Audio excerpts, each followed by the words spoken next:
Hi, welcome back to my channel. कैसे आप सब? Hope you are doing great.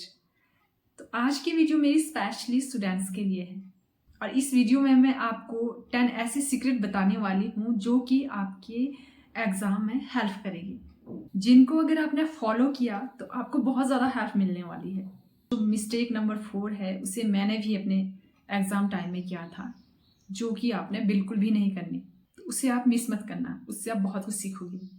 So without any delay let's begin the video. सबसे पहला point है relax. अरे वो चैप्टर तो रह गया, मेरा तो सिलेबस ही कंप्लीट नहीं है, उस चैप्टर का वो क्वेश्चन तो रह गया वो रह गया। बस करो यार, इतनी टेंशन क्यों लेते हो? टेंशन लेने से क्या होगा? आपके मार्क्स आ जाएंगे? नहीं ना। तो टेंशन बिल्कुल भी नहीं लेनी चाहिए ड्यूरिंग एग्जाम। देखिए, अगर आप स्ट्रेस लोगे, ओवर थिंक करोगे, तो जो आपको आता है ना वो भी आप एग्जाम हॉल में जाके भूल जाओगे। अगर आपने अपना 100% दिया है ना अपनी स्टडी में, तो फिर टेंशन किस बात की? देखो, सबका कुछ ना कुछ छूटते ही रहता है, हर किसी का सब कुछ क्लियर नहीं होता। जब अपना एग्जाम देने बैठो ना, तो बस यही सोचो कि मुझे अपना बेस्ट देना है, जो होगा देखा जाएगा।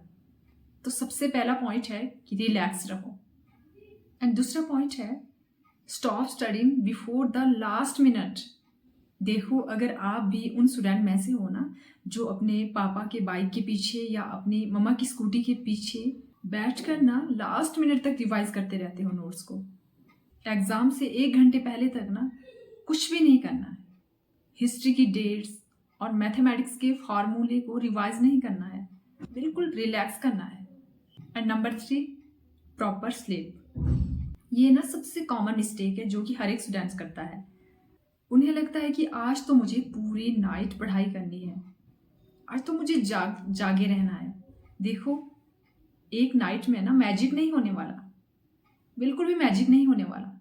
जो आपने पूरी साल स्टडी की है, पहले से आपने स्टडी की है, वही काम आती है। एक रात में कुछ भी नहीं होने वाला। अगर आप टाइम से नहीं सोएंगे ना, आपका नेक्स्ट डे रिफ्रेश नहीं होगा। आप एग्जाम हॉल में जाके थका थका फील करेंगे और जो पढ़ा हुआ है ना वो भी सही से आप रिकॉल नहीं कर पाएंगे। तो 10 से 11 बजे तक आप फ्री होके आराम से एक बेस्ट क्वालिटी की स्लीप लें, ताकि सुबह आप मॉर्निंग में फ्रेश होके अपने एग्जाम के लिए निकलें। तो ये मिस्टेक आपने बिल्कुल भी नहीं करना। एंड नंबर 4, जो कि मैंने खुद की थी स्कूल टाइम भी और कॉलेज टाइम भी, मैनेज योर टाइम स्मार्टली। मैंने क्या किया, जो स्टार्टिंग के 2 मार्क्स के जो क्वेश्चन थे उसके आंसर मैंने पूरे एक एक पेज में लिखना स्टार्ट कर दिए। पूरा एक एक पेज में लिखना स्टार्ट कर दिया, पूरा कॉन्सेप्ट लिख डाला और मेरा पूरा टाइम, बहुत ज़्यादा टाइम उसमें ही वेस्ट हो गया। और जो आगे ज़्यादा मार्क्स के क्वेश्चन थे, 10 मार्क्स के थे, उसके लिए मेरे पास टाइम बहुत कम बचा था, बहुत कम, जब तक मैं वहाँ पे पहुँची। और जब मैं उन क्वेश्चन के पास पहुँची, मैंने उनका काम 3-3, 4-4 लाइन में ही निपटा दिया, क्योंकि मेरे पास टाइम ही नहीं बचा था। और अफसोस की बात कि सब कुछ आते हुए भी मेरा जो पेपर है वो कंप्लीट नहीं हुआ। तो इससे आपको क्या सीखना है? इससे आपको सीखना है कि आपको ये देखना है जब आपके पास क्वेश्चन पेपर आता है कि मुझे पहले कौन सा सेक्शन करना है, उसके बाद कौन सा करना है और उसके बाद कौन सा करना है, और मुझे सेक्शन ए कितने टाइम में करना है और मुझे सेक्शन बी कितने टाइम में करना है। और मेरी एडवाइस है आपके लिए कि सबसे पहले वो सेक्शन करो जो ज़्यादा मार्क्स का है, क्योंकि स्टार्टिंग में ना एनर्जी बहुत ज़्यादा हाई रहती है। और सबसे इम्पोर्टेंट बात ये याद रखो कि right answer according two marks weightage. अगर कोई क्वेश्चन 1 मार्क्स का है ना, तो उसका आंसर भी 1 मार्क्स के अकॉर्डिंग ही लिखो। 1-2 लाइन में ही अपना आंसर खत्म करो और राइटिंग पर ज़्यादा ध्यान मत दो, खासकर लड़कियाँ। इससे आपका पेपर जल्दी से कंप्लीट ही नहीं होगा। एंड एक इम्पोर्टेंट बात और है, डोंट बी ओवर कॉन्फिडेंट। कई बार ना स्टूडेंट जल्दी जल्दी में एक वर्ड देखते ही जल्दी से आंसर लिखना स्टार्ट कर देते हैं। पहले ना उसको सही से पढ़ो कि वो पूछ क्या रहा है, फिर जाके उसका आंसर करो। जैसे मान लो एक क्वेश्चन है, which of the following is not a relative matter, और आपने गलती से पढ़ लिया which of the following is a reactive metal. फिर क्या हुआ? आंसर गलत। और जब बाहर आते हैं एग्जाम हॉल से, फिर आप फ्रेंड्स से डिस्कस करते हैं कि अरे यहाँ तो नॉट लिखा था, मैंने तो उस टाइप से लिख लिया। तो फिर रिग्रेट के अलावा और कुछ भी नहीं बचता हमारे पास। इसीलिए हर क्वेश्चन को ना ध्यान से पढ़ो। तो ये मिस्टेक आपने बिल्कुल भी नहीं करना, इसका बहुत ज़्यादा ध्यान रखना। And number 6, don't get stuck on one question. देखो, जब आप किसी क्वेश्चन पर अटक जाओ ना, मान लो आप कोई क्वेश्चन कर रहे हो, वो आपको नहीं आ रहा है, 20 से 25 मिनट आपने उसमें ही दे दिए, तो ये मत करना। ऐसी सिचुएशन में स्मार्ट अप्रोच ये है कि आप नेक्स्ट पे शिफ्ट हो जाओ, और बाद में जब आपके पास टाइम बचता है, आप आराम से उसको फिर करो। बाद में वो भी प्रेशर नहीं होता है कि मेरा टाइम हो रहा है, टाइम निकल रहा है और आगे के क्वेश्चन रह गए। आप पूरा फोकस उस पर कर सकते हो सकता है बाद में वो सॉल्व भी हो जाए, बट उस पर वापस आना आपने भूलना नहीं है और सॉल्व करना है, कोई भी क्वेश्चन नहीं छोड़ना।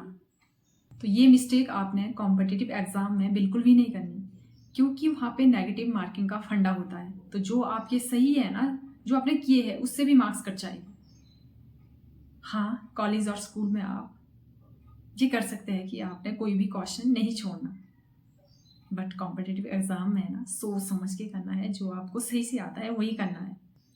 एंड मिस्टेक नंबर 7, ये मिस्टेक आपने भी नहीं करनी है। मैं क्या करती थी, जब भी मैं एग्जाम दे के आती थी ना, तो मैं सबसे पहले बुक उठाती थी, ये देखने के लिए, ये चेक करने के लिए कि मेरे कितने सही हुए, कितने गलत हुए।